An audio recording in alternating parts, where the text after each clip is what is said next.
The Commonwealth Games will bring an extra 600,000 domestic and international visitors to the Gold Coast. Rail and road upgrades, extra bus and train services, as well as 10,000 additional park and ride spots have been put in place for the 10-day event.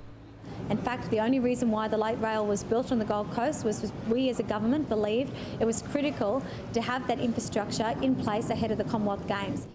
Some of the upgrades weren't due to be built until 2031. The city's had a massive bring forward of infrastructure investment which is providing benefits now and will provide lasting legacies for the city. The M1 is still considered the biggest problem, but international data shows proposed speed restrictions will dramatically reduce the number of accidents. And in fact it increases the throughput.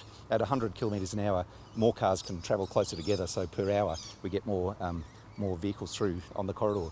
The $320 million updates to Gold Coast infrastructure will leave behind a legacy for residents and tourists alike, but some believe the public transport should be available for everyone. If they want to get traffic off the road, why don't they give free transport to everybody who wants to move around the Gold Coast?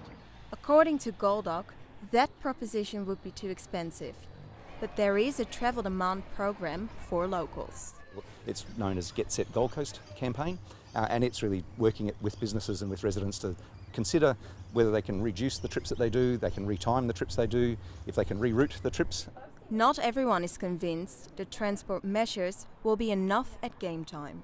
Well, I think there's going to be a difference between what the plan is and what will actually happen, and that's the problem.